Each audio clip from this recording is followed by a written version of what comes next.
And I'm really sorry. And she got hurt. She bled a lot. And she got really sick. And I didn't get to see her anymore after that. People tie 2, 3, 4, 5-year-old children to horse stables and have horses and dogs with them, and then they get off on that. I want to believe it. That's why they attacked me when I took the air out of her story.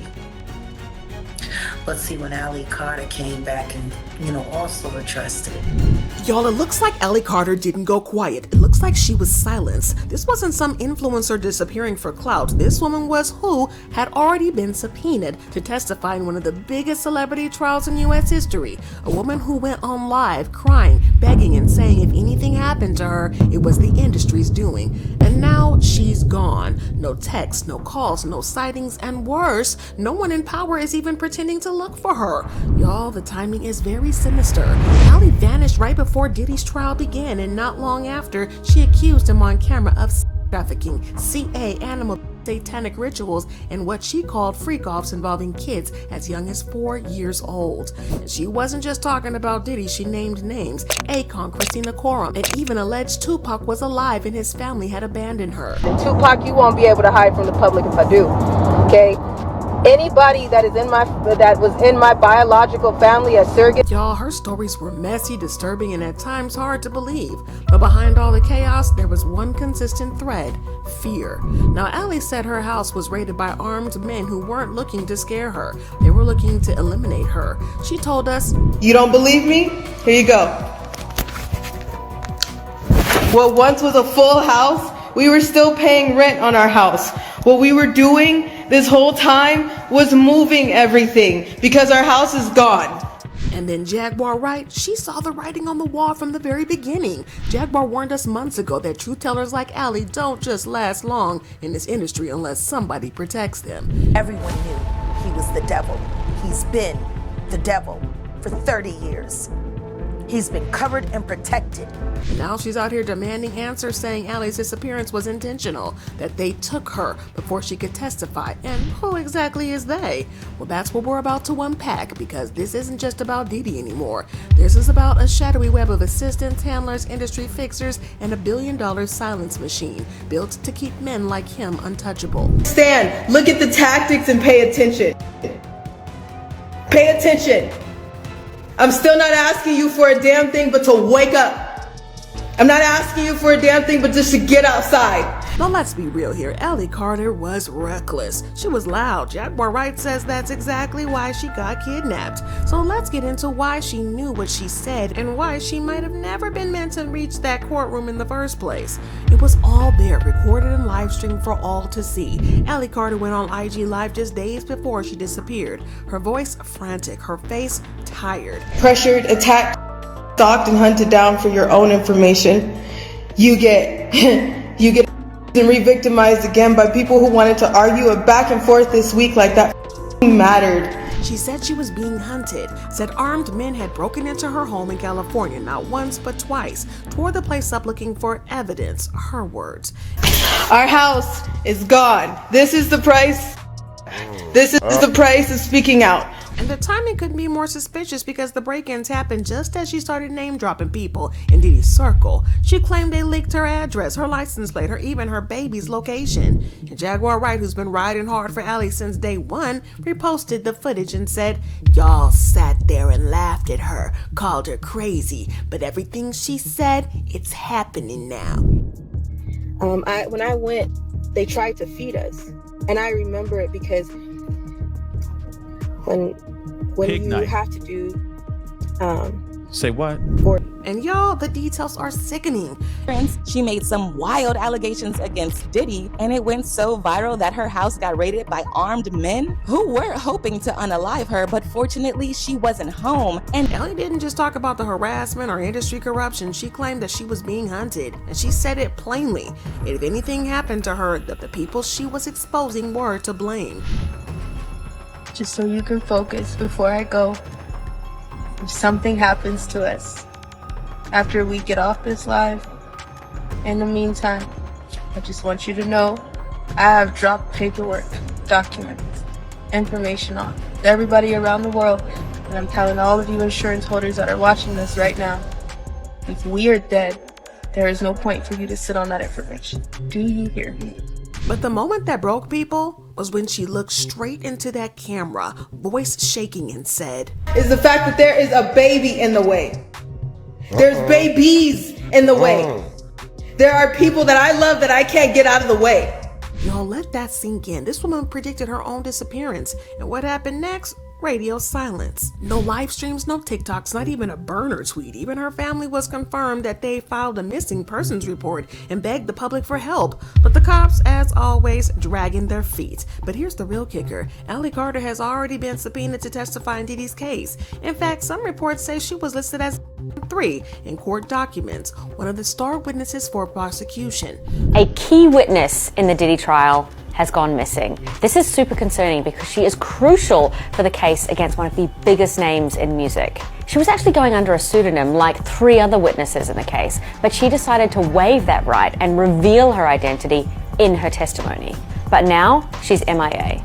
The federal prosecutors don't know where she is, her lawyers don't know where she is, and the prosecutors are using her testimony in the opening statement on May 12th. That's not that far away. For now, she's known as Victim 3, and she was subpoenaed, which means that she is required. So why now? Why disappear right before the trial starts? Well, Jaguar Wright isn't buying the coincidence narrative. She went on YouTube and straight up said, "They took her, and y'all better open up your eyes before it's too late. She knew too much, and now she's gone." That's not a coincidence, that's a message. Well, that goes together nicely with all of the other Jaguar videos exposing the industry for making people die mysteriously. Where's Richard Nichols now? Dead. What happened, if you don't mind me asking? It's a very, very, very rare form of leukemia. In my honest opinion, that witch, Grace, was Mir, who was Usher, who was in Q-Tip, you know, Bonita Applebaum, the witch. A lot of people that hang out with them end up getting rare forms. And how people have been dropping like flies around Diddy as soon as they become a problem for him. Kim is dead. Heavy D is dead. Andre Burrell is dead. The only 2 left are Puffy and Al almost. Now look, we all know that Allie's videos were chaotic. We know she said some things that made people raise eyebrows, like claiming Tupac was her biological father, or that Akon's Dubai friend S8 her best friend while she did nothing. But y'all, none of that invalidates what she said about Diddy. If anything, it shows how deep the drama goes, but how messy this system is and how real these threats are. But let's be real a second, for a millisecond. What would you do if men with guns broke into your house over the things you were saying online? Well, Allie ran. She relocated across state lines and they still found her. But let's be clear, because Allie Carter didn't just accuse Diddy of being a bad man. She accused him of building an entire empire on coercion and unspeakable horror. And the things she said weren't whispered in secret or dropped in a blog spot. She said them straight to the camera. Right now, I think a lot of people are not ready for someone to tell you that there are 3 4-year-olds that people take pride in sticking bars up children. I don't think people are going to be able to stomach the fact that people tie 2, 3, 4, 5-year-old children to horse stables and have horses. Now, according to Allie, Diddy wasn't just throwing freaky parties in Beverly Hills mansions. She said he was running actual torture camps, places where children were chained up and forced into disturbing rituals involving animals, starvation, and humiliation, all while grown men watched, recorded, and got off on it. And dogs them, and then they get off on that. I don't think people are going to be able to stomach the fact that people hang children upside down in satanic rituals meetings, and they literally hang them. Now pause and let that sink in. She didn't even say she heard about it. She didn't say it was theory. She said she was there. She said that she worked in an entertainment industry and witnessed it firsthand. That those weren't isolated incidents. They were a part of a system. And guess who she said was behind it? Diddy. She even went as far as saying, they don't just want your silence, they want your soul, and they'll break you to get it. She called them freakoffs like everybody else, invitation-only parties where children were starved and used as props in sexual performances. Absolutely sickening. And y'all, it wasn't just what happened, it was how it happened. Advantage. So if you throw up on someone, you will have to eat it. If you shit on someone, you will have to lay in it. One of the most disturbing terms she used was pig night. According to Allie, this was the name of a shocking ritual where kids were lined up and essayed in front of a group of grown adults, many of whom were very famous, very protected, and very proud of staying anonymous. And don't think that she was vague with her details. She gave settings, behaviors, reactions, and exact consequences for stepping out of line. I'm sorry, you're not allowed to flinch, you're not allowed to get angry. So I didn't help her. And I'm really sorry. And she got hurt. She described how boys were discouraged from eating before these jobs because if their bodies responded naturally, if they threw up or had an accident, it would ruin the except for the times when the accident was the Now this is so nasty. This doesn't even sound like a rumor. It sounds like a survivor describing a trauma so specific and grotesque it defies fiction, and that's why so many people believed her, even when her stories got chaotic, even when she went off script and said some stuff about Tupac or cried on live because deep down the industry knew the kind of darkness didn't come from nowhere. But let's not forget, Allie wasn't just pointing fingers at Diddy. She said he had help, lots of it, assistants, managers, security teams, people who booked hotels, arranged rides, and paid girls to stay quiet, and in the background, phones and storage drives documenting it all. She hinted that those videos were being used for blackmail, for power, for leverage. Something along the lines of, it's not about control. Once they've got you on tape doing something sick, you're theirs forever. And let's not forget, that's exactly what Cassie just said in the court the other day. One time I was dating someone else and he threatened to release the freak-off videos. I'd have to answer to my mother. It's horrible and disgusting. No one should do that to anyone. But what did Sean say the impact would be? Shame. And just when we thought that people like Allie couldn't go any deeper, she did. She claimed that Diddy's obsession with ritual wasn't just personal kink, it was spiritual, satanic. What, you know that they're drinking children's, but you don't know what they're doing to those children to make their strong. And let's just say this, even if 1/10 of what she said was true, that's enough to lock Diddy away for life. So why didn't they take her seriously? Why wasn't she under witness protection? Why wasn't her name all over the headlines? Because the moment Allie Carter stopped being that loud TikTok girl and became a threat to $1 billion secrets, she wasn't seen as a person anymore. She became a problem, and problems like her, they've got to go away and be handled. The timeline is loud as a siren. Days before Diddy's trial began, Allie, who had been subpoenaed and was allegedly listed as 3, vanished. Her family filed a missing persons report, her phone went dark, and so did her socials. So here's the wildest part. Prosecutors still used her testimony in their opening statement on May 12th. They said that they were relying on her voice, even though they couldn't find her body. Wrap your head around that. The U.S. government is pushing forward in a high-profile federal case while a key witness is missing, and no one seems to be doing a dang thing about it.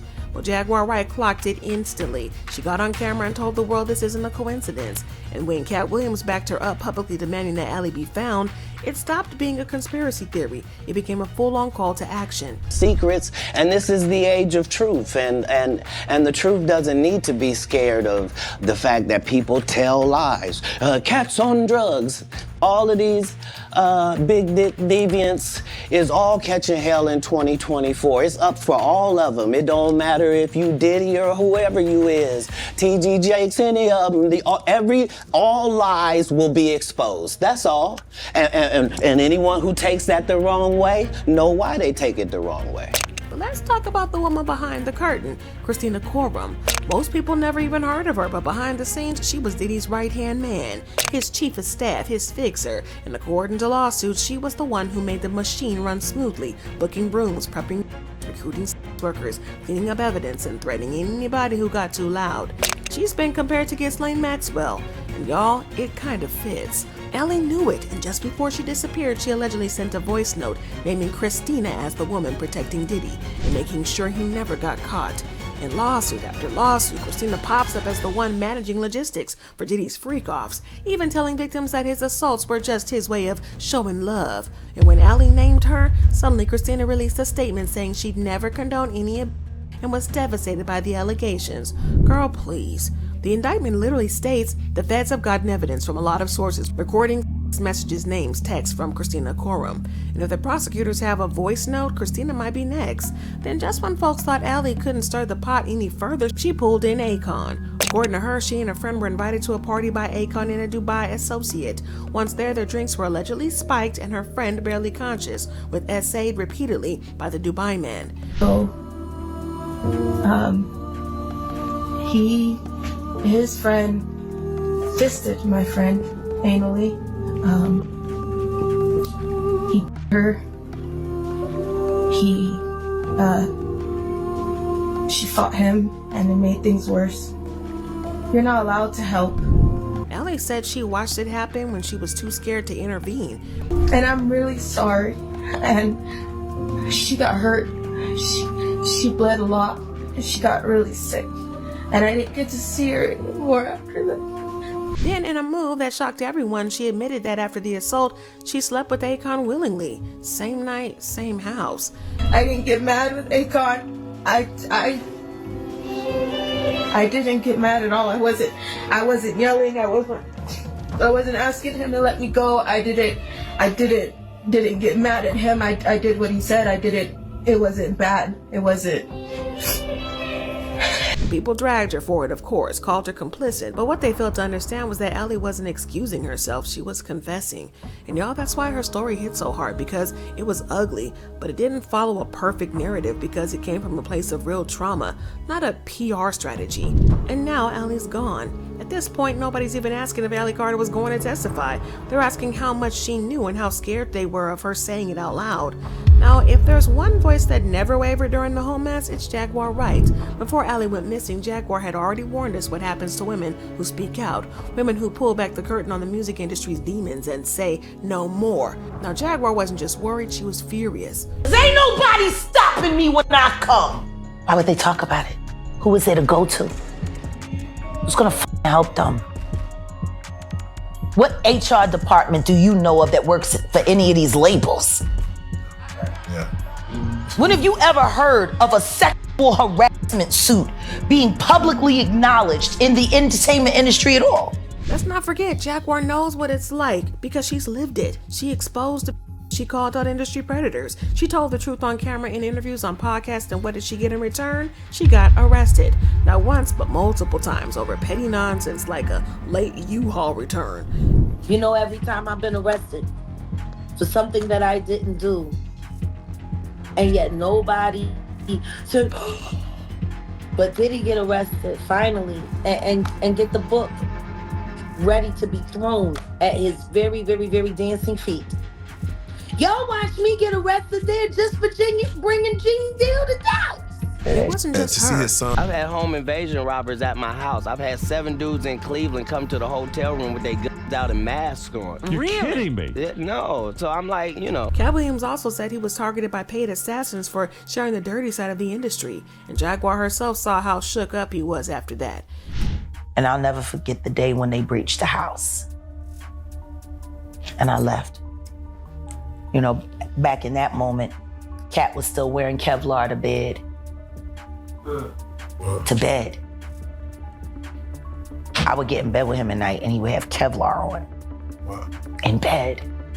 Yes, y'all, a bulletproof vest as a pajama. So when Allie live streams turned dark and frantic, Jaguar recognized the pattern instantly. The panic, the fear, the feeling of being hunted. She knew what comes next. Now she's up there at Diddy's trial every day, supporting the victims. Jaguar Wright at the case. They said you're supposed to be in this motherfucker. So I'm up in this motherfucker. You here? Wow, they done brought everybody. How are you? The Jaguar Wright Show. Here we are. Okay, oh, you got some security too? Oh wow, Jaguar came with security too.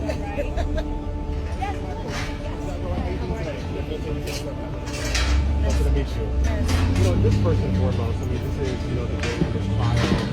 Again, the project comes, you know, what are you feeling, what are you experiencing right now? She's been shouting from the rooftops ever since, not just for Allie, but for every woman who's ever been silenced, blacklisted, and broken by the system. And this is so fitting, if you ask me. Just thinking of all the women blackmailed and abused by Diddy, and with Cassie on top of it, and I don't think Jaguar's done. She's still calling out handlers, the execs, the fixers, the enablers, the same people who protected R. Kelly.